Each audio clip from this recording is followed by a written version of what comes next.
गंजेई चोरा चालाण बेले अभियुक्त को काबू करिबारे सफल होईची पुलिस।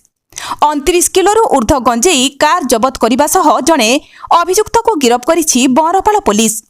अनुगुल जिला बरपाल थाना अंचल देई गंजेई चोरा चालाण करा जाउथबा बेले जणे अभियुक्त सह कार और गंजेई को धरिबारे सफलता पाइछि।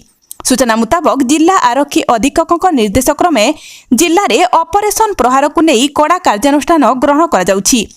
विशेष सूत्रु थाना अधिकारी दुष्मंत कुमार सिंह खबर पाइथिले कि एक कार नंबर OR 19G 8618 बौद्ध अंचलरू गंजेई नहीं अनुगुल देई ढेंकानाल अभिमुखे जाउछि।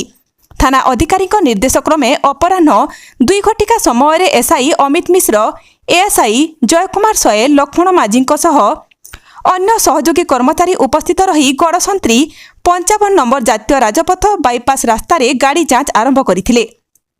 तेबे गाड़ी नंबर OR 19G 8618 रे थिबा 2 युवक गाड़ी छाड़ी खसी जिबार उद्यम करिबा बेले जणे अभियुक्त धरा पड़िथिबा बेले अन्य जणे खसी पळाइथिला।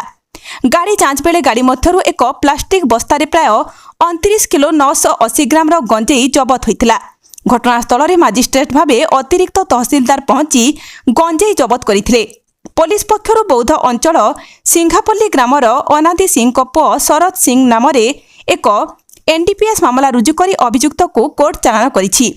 अन्य अभियुक्त को गिरफ करिबा पई पुलिस खंतलासी जारी रखिथिबा नेई थाना पक्षरु सूचना मिलिछि।